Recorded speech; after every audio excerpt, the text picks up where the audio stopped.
అల్పపీడన ప్రభావంతో ఉమ్మడి ఆదిలాబాద్ పెద్దపల్లి జిల్లాల్లో వర్షాలు పడుతున్నాయి. లోతట్టు ప్రాంతాలు జలమయమయ్యాయి. వాగులు వంకలు పొంగిపొర్లుతున్నాయి. ఉమ్మడి ఆదిలాబాద్ పెద్దపల్లి జిల్లాల్లో వర్షాలపై మరింత సమాచారం సాగర్ అందిస్తారు.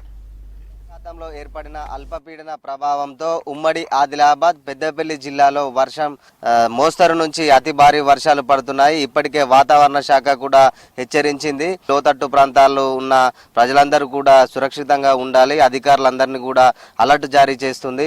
ప్రస్తుతం మనము పెద్దపల్లి జిల్లా గోదావరి కని ఒడ్డున ఉన్న గోదావరిలో దగ్గర ఉన్నాము. చూడొచ్చు, ఎగువన కురుస్తున్న భారీ వర్షాలకు గోదావరిలో వరద పెరుగుతుంది, క్రమక్రమంగా పెరుగుతుంది. ఇప్పటికే గత ఎండాకాలం నేపథ్యంలో అడుగంటిన భూగర్భ జలాలు ఇప్పుడిప్పుడే వర్షాల తాకిడికి నీళ్లు వచ్చి చేరుతున్నాయి. ఇక ఎల్లంపల్లి ప్రాజెక్టులో మొత్తం కూడా 20 టీఎంసీలకు గాను 5.20 టీఎంసీల నీళ్లు ఉన్నట్లు ప్రాజెక్టు అధికారులు అయితే తెలిపారు.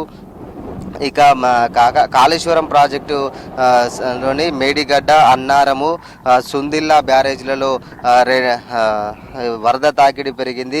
భూపాలపల్లి జిల్లా కాటారం సబ్ డివిజన్ పరిధిలోని మహదేవాపూర్, మాముతారం, మలహర్, పలిమెల మండలాల్లో నిన్నటి నుంచి వర్షం కూడా తెల్లవారుజామున వరకు కురిచింది. ఎడతెరుపు లేకుండా కురిసిన భారీ వర్షానికి జనజీవనం అంతా అస్తవ్యస్తంగా మారింది. లోతట్టు ప్రాంతాల్లో వర్షపు నీరు నిలవడంతో వాగులు వంకలు పొంగిపొర్లుతున్నాయి. కాటారం మండలం పోతులవాయి వాగు ఉధృతంగా ప్రవహించడంతో పలు గ్రామాలకు రాకపోకలు నిలిచిపోయాయి. ఇక కాటారం మేడారం ప్రధాన రహదారిపై కేశవాపూర్, పెగడపల్లి మధ్య అటవీ ప్రాంతంలో గల పెద్దవాగులో లేవల్ కల్వట్టు పైనుంచి ప్రమాదకరంగా వరద ప్రవహించడంతో అటువైపు రవాణా కూడా మొత్తము రాకపోకలు నిలిచిపోయి వాగు దాటే ప్రయత్నం చేసి ప్రమాద బారిన పడకుండా ఉండాలని అధికారులు అయితే హెచ్చరిస్తున్న పరిస్థితి అయితే నెలకొంది.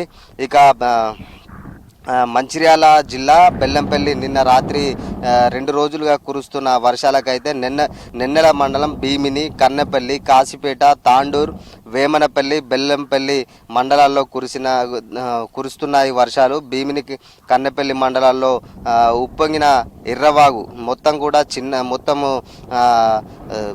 భారీ వరద పారుతుంది. చిన్న తిమ్మాపూర్ వాగు ఉప్పొంగడంతో దహేగాం, భీమిని మండలాల్లో గ్రామాలు రాకపోకలు మొత్తం నిలిచిపోయాయి. ఈ వరద దాటికి కూడా కల్వర్టులు కావచ్చు, వంతెనలు మొత్తం కూడా పైనుంచి ప్రవహిస్తున్నాయి. దీంతో మొత్తం కూడా రాకపోకలు మొత్తం కూడా నిలిచిపోయాయి.